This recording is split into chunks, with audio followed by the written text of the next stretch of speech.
Hello students, I hope you all are good.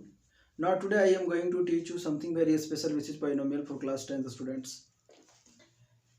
इससे पहले मैंने आपको एक वीडियो दिया है, उस वीडियो को आप गौर से देखो, जाके अच्छे से देखो, तो उसमें आपको बेसिक कंसेप्ट मिलेगा पोलिनोमियल का. Means I can say that what is polynomial, types of polynomial, degree of a polynomial, what is power of a polynomial, graphical representation of quadratic polynomial, linear polynomial and cubic polynomial. इस video में मैं आपको discuss करने वाला हूं आपके साथ value of a polynomial at a given point. Value of a polynomial at a given point says that the value of a px at x is equal to alpha is denoted by p alpha. Means यहाँ पे किसी एक point पे value को हम discuss करेंगे. जैसे यहाँ पे देखिए हम आप एक एग्जांपल लिए हैं, P X is equal to X square minus 3x plus 5, then find the value p3 and p minus 1. यहाँ पे एक पोलिनोमियल आपको यहाँ पे पता है क्वाड्रेटिक पोलिनोमियल, और क्वाड्रेटिक पोलिनोमियल पे हम एक वैल्यू p3 लिए हुए हैं, p माइनस 1 लिए हुए हैं. अब आपको पता है कि यहाँ पे जो हम ये लिए हैं x square minus 3x plus 5, ये इसका अगर हम जनरल फॉर्म का बात करें तो ये X square plus B X plus C इस पे आ रहा है. ये इसका जनरल फॉर्म हो गया, ये स्टैंडर्ड फॉर्म हो गया.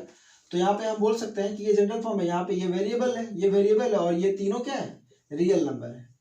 रियल नंबर को हम कांस्टेंट टर्म भी बोल सकते हैं, ये आपको पता है, ये आप क्लास 8 से पढ़ते आ रहे हो.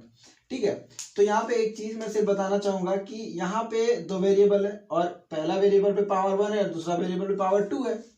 तो हाउ टू आइडेंटिफाई कि this is a quadratic polynomial or linear polynomial, because in this polynomial both the power 1 and 2, यहाँ पे 1 भी पावर है, 2 भी है, 1 भी है, 2 भी है. तो कैसे जानेंगे कि ये कौन सा पोलिनोमियल होगा? तो यहाँ पे हम हाईएस्ट पावर देखेंगे. क्या देखेंगे? Highest power. तो जो भी जिस पोलिनोमियल का हाईएस्ट पावर होता है ना, वही उसका डिग्री कहलाता है. ये आप हमेशा ध्यान रखना. तो इस पोलिनोमियल का हाईएस्ट पावर कितना है? 2 है, इसीलिए डिग्री 2 हुआ, इसीलिए इसको हम बोलते हैं क्या? Quadratic polynomial. इसी तरह से सबके बारे में हम डिस्कस कर चुके हैं पिछला वीडियो में. आप ध्यान से जाओ, उस वीडियो को देखो, आपको बहुत अच्छे से समझ में आने वाला है. ठीक है, तो यहाँ तक आपको कोई प्रॉब्लम नहीं है. अब हम इस कंसेप्ट को डिस्कस करने वाले हैं यहाँ पे, क्योंकि ये तो मैं पिछला कंसेप्ट को मैं डिस्कस किया हूँ. अब ये मेरा मेन ये है. अब यहाँ पे आप देखो कि P3 लो, आप P3 लो, जहाँ पे x है वहां पे 3 डालो, 3 स्क्वायर माइनस 3 इंटू 3 प्लस 5. अब यहाँ पे देखो P3, 3 3 जा 9 माइनस 3 3 जा 9 प्लस 5, तो ये कैंसिल हुआ आपका. तो P3 इज इक्वल टू क्या रहा आपका 5. ये पहला वैल्यू आया. अब इसी का दूसरा लो, फिर से आप दूसरा वैल्यू क्या है? P माइनस 1 है. अब P माइनस 1 लो, P माइनस 1. जब P माइनस 1 लोगे तो जहां जहां पे x है वहां पे माइनस 1 रखोगे. Minus 1 square minus 3 into minus 1 plus 5. अब इसको आप सॉल्व करो, तो सॉल्व करोगे तो देखो आपको पता है कि यहाँ पे बेस पे माइनस 1 है, नेगेटिव साइन है, और पावर इसका इवन नंबर है. तो आपको पता है कि when in base negative sign happen, then power will be even number, then whole value will be positive. तो यहाँ पे पूरा वैल्यू क्या हो जाएगा? पॉजिटिव आ जाएगा. मतलब ये +1 हो गया, ये आपका +3 हो गया, और ये आपका क्या हो गया? 5 हो गया. अब देख पा रहे हो, ये भी माइनस माइनस क्या हो जाएगा? प्लस हो जाएगा, है ना. मल्टीप्लीकेशन में माइनस माइनस प्लस हो जाएगा, ये भी प्लस हो जाएगा, ये भी प्लस हो जाएगा. तो यहाँ पे आपका क्या आ गया? ये वैल्यू पूरा क्या आ गया? 9 आ गया. ठीक है, तो आप गौर कर पा रहे होंगे कि ये 9 आया. अब यहाँ पे एक 5 आया, यहाँ पे एक 9 आया. मतलब जब हम P माइनस 1 पुट कर रहे थे तो 9 आया, और जब P3 पुट कर पा रहे थे तो 5 आया. मतलब ये इस बात को बता रहा है कि हर एक पॉइंट पे इस पोलिनोमियल का वैल्यू क्या होगा? चेंज होगा. ठीक है, इसके बाद हम लोग डिस्कस करने वाले हैं इसी में एक point, and this point are, यह जो पॉइंट होगा मेरा वो होगा जीरो ऑफ द पोलिनोमियल या जीरोज ऑफ अ पोलिनोमियल. तो जीरो ऑफ अ पोलिनोमियल क्या होता है उसके बारे में थोड़ा सा हम लोग देख लेते हैं, फिर आगे डिस्कस करेंगे. zeros of a polynomials, ये क्या होता है इसके बारे में डिस्कस कर लेते हैं. जीरो ऑफ अ पोलिनोमियल, तो ये जीरो ऑफ द पोलिनोमियल ये होता है कि हम कह सकते हैं कि a real number alpha is called zero of a polynomial, a real number alpha is called a zeros of the polynomial px if and only if p alpha is equal to 0। बच्चों आप यहाँ पे ध्यान दे सकते हो कि इस case में आपका जो पॉलिनोमियल होगा वो पक्का जीरो होना है, इसीलिए इसका नाम क्या पड़ा है, जीरो ऑफ द पॉलिनोमियल या जीरो ऑफ पॉलिनोमियल। ठीक है, यहाँ पे मैं एक एग्जांपल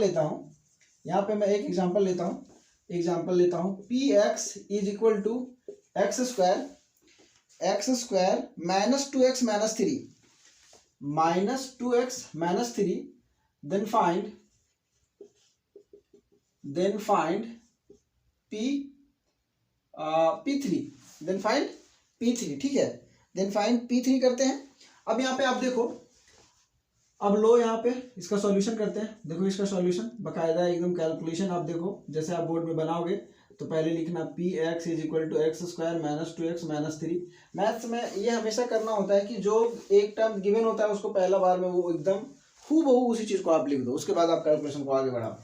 ठीक है, ये अभी तो कोविड के चक्कर में तो अभी सारा मल्टीपल चॉइस हो गया है, बट अब कोविड धीरे धीरे जा रहा है, तो मेरा जो पहले वाला जो पैटर्न है वो पूरा आने वाला है, तो उसको लेकर के आप मल्टीपल चॉइस क्वेश्चन में मत जाना। क्लास 10th या 12th तक हमेशा सब्जेक्टिव ही होना है, तो पेपर आपको हैंड रिटेन होगा और सब्जेक्टिव देना होगा बाकायदा 3 घंटा बैठ के।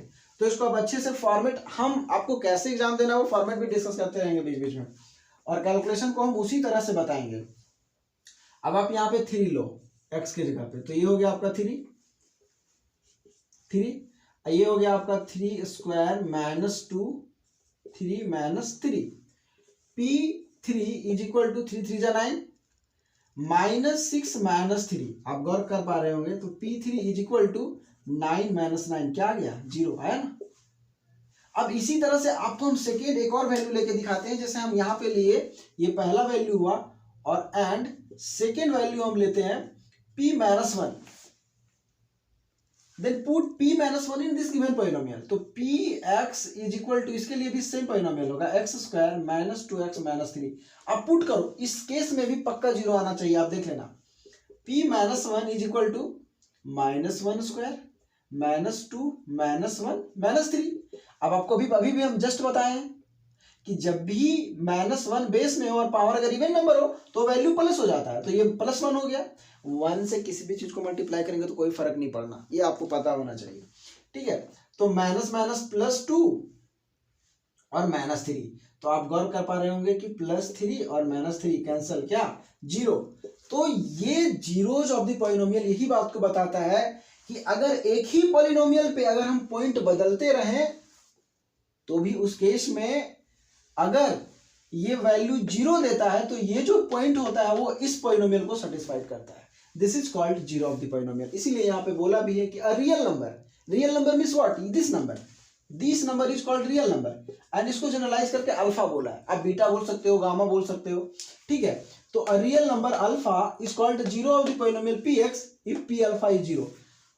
किसी भी कंडीशन में आप जो वैल्यू यहाँ पे अल्फा का लोगे वो जब पुट करोगे तो वो क्या आना चाहिए, 0 आना चाहिए, और जब आपका 0 आ जाएगा तब जीरो ऑफ द पॉलिनोमियल आपका डिफाइंड हो जाएगा। Thank you. आप अच्छे से देखो इस वीडियो को और समझो और क्वेश्चन बनाने की कोशिश करो। आपका RS Agarwal, NCERT, RD Sharma, आप तीनों से क्वेश्चन बना सकते हो, कहीं से कोई प्रॉब्लम नहीं आएगा। आज मैंने 2 टॉपिक डिस्कस करा है, polynomial at a given point and zeros of the polynomial. ये बहुत इंपॉर्टेंट क्वेश्चन है, मल्टीपल चॉइस क्वेश्चन 1 नंबर का यहाँ से आता है। Thank you.